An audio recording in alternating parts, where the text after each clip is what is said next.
All right, everyone, today I want to talk about the PlayStation Store on PS3 because we're in this very weird spot right now with the store because, well, next week the Xbox 360 marketplace is shutting down, and that is one of the last remaining legacy platforms that still had an operational storefront, which means now the only ones that are left is really PlayStation 3 and PlayStation Vita.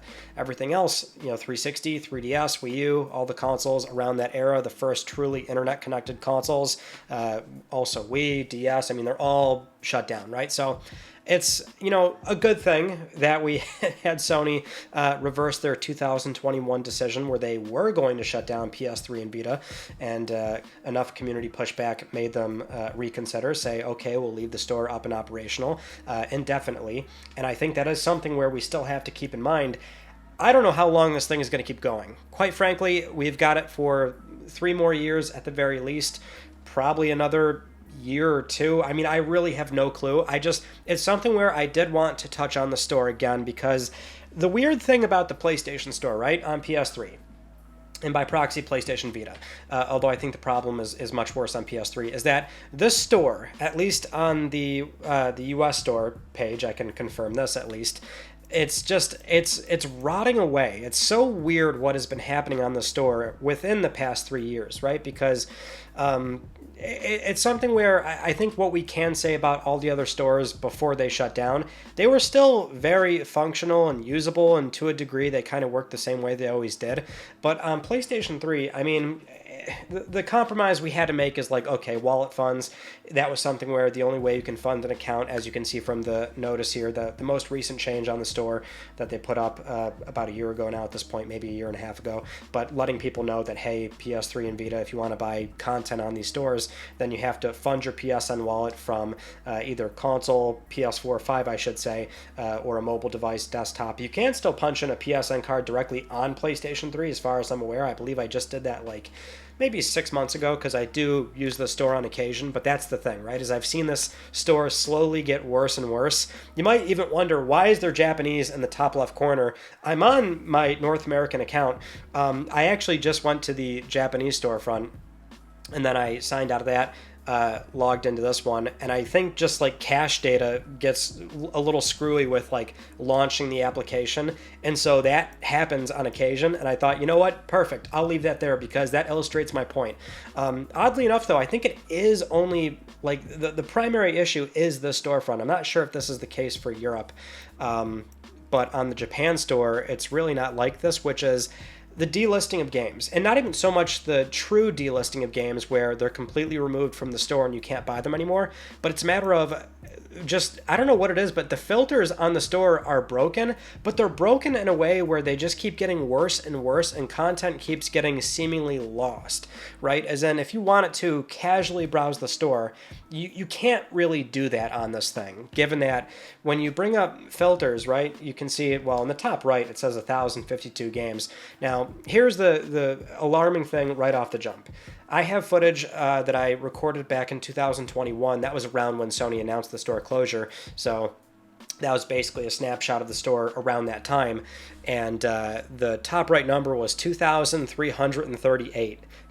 And now, the reality is that we don't actually have, that sounds alarming, but we don't actually have something where 1,300 content items were completely delisted.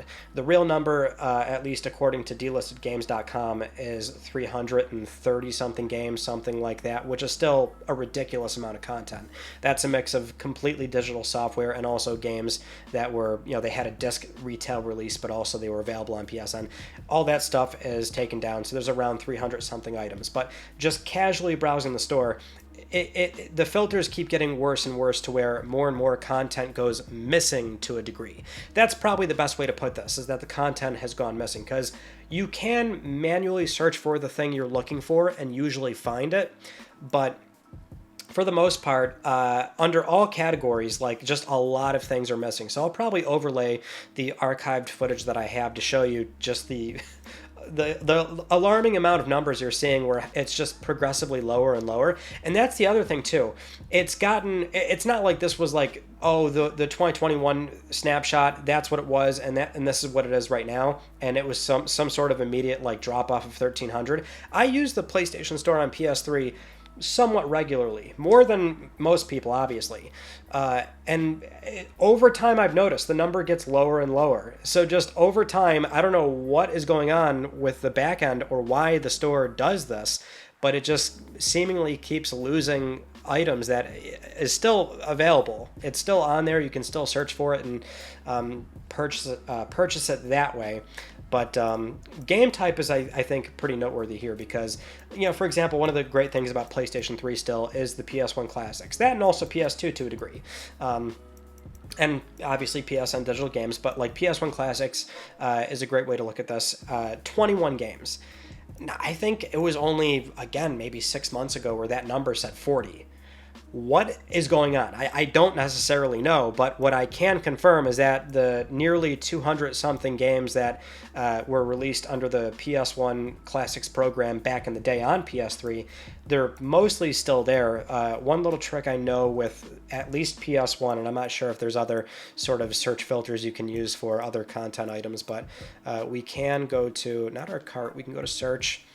And if you actually type in PS1, that's sort of a weird designator. I believe it's just searching the actual like metadata term PS1 because that's usually in the title of all these games. And here you can get like a more thorough list of PS1 titles. Now there's way more listed here than what was listed prior. And here's the other caveat to this, because of course there's another caveat, is that this is not the full list, because there is like 240 something PS1 games, and I believe most of them are still there, maybe like 230. There might be more that we lost. It would be really tough to like break down exactly what's missing, what's not, and all that stuff, right? But this is not all of it, so I think this should amount to like 200 something games, and this won't be all of them. So another way to look them up, I believe, yeah, it's a good amount, right? It's more obviously than what was shown off before. I think if you just type in straight up PS3, now you're going to get a lot of stuff that is like also genuine PlayStation 3 content, but again, like it's searching you're finding the search term PS3 and PSP as well, because these games were also available properly to be transferred over to a PSP and also PlayStation Vita, but if you do this search term, you're going to get some PS3 titles in here, but it also sort of finds those remaining missing PS1 games to a degree. But like this is just one little trick. Like there's Jet Moto, for example. And this is the other great thing about the PS1 classics on PlayStation 3 and PS Vita, and this is something I always recommend to folks that, if you're like deeper into the PlayStation ecosystem, if you still have all these consoles and everything, it's better to buy the PS1 Classic on PlayStation 3 because Sony does still grandfather that license on PS4, PS5, at least guaranteed for, titles that they've published. So typically you can buy it on here, and then that game should show up for free on your PlayStation 4 or PlayStation 5. And I'm not sure if this has like happened just yet, but like most of the PS1 games on PS3 are $5.99. So in the case where like a game is $6 here, but let's say it's 10 or more on, I believe they're all like at least 10 on PS4, PS5, but you could potentially save money by buying it on PS3 first. And there's more utility buying it that way, right? Because if you buy it on PS4, PS5, right, let's say irrespective of a PS Plus premium membership, if you buy it outright on PS4, PS5, it doesn't go backwards. You don't get the license for PS3 and Vita. So if you enjoy PlayStation, if you have a bunch of consoles, maybe one day you want to get a Vita and the store still works and you can still re-download content, even if Sony closes the store in the foreseeable future, they're still to a degree going to have this longer period of time where they allow re-downloads. So even in the case of the store closing, better to buy the PS1 license on PS3 or Vita. That way you have the license for there, then PS4, 5, and then if you ever have a Vita, want to buy a Vita down the road, you can re-download those PS1 games on your Vita. So that's something I always recommend to people if you do have a PlayStation 3 floating around, because that's the other sort of sticking point here, is that you got to buy them directly on the console to get the license on the console and have that license reflected on PS3 and Vita. But yeah, I mean, the PS2 classics too, that's always noteworthy as well, given that, well, for a lot of PlayStation 3 models, they can't play PS2 discs, and the the Fat Boys, I always recommend to people. Yes, they're awesome. They're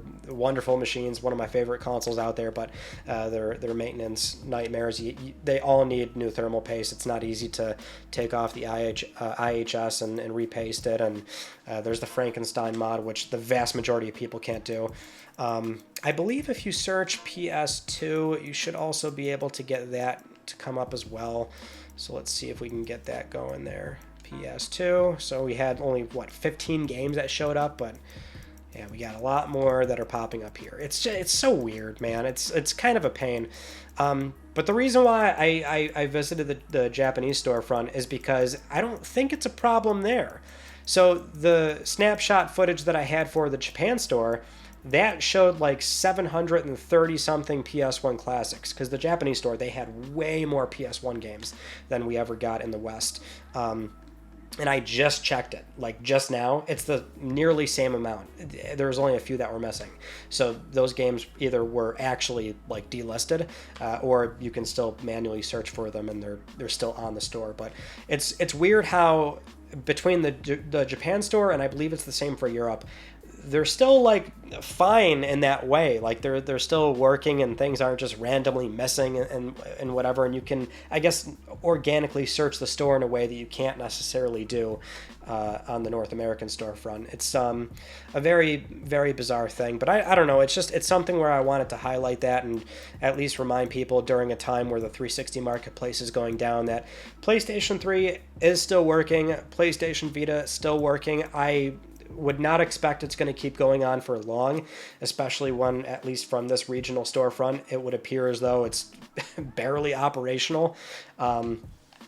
And I think when that day comes, I mean, we'll talk about it, obviously, whenever Sony does make another announcement, like, hey, this is the real time that we're doing it, you know, we're not backing down or whatever the case is. Like, here's the firm date when the store is closing. And as I mentioned earlier, they'll absolutely have a further out deadline for the foreseeable future on re-downloading content. But the day they do that, we'll have another conversation, because there is still a lot of, value to the store right now, and more so with those digital PSN exclusives on PlayStation 3, to which there are still a number of titles that were only on this console, only digital.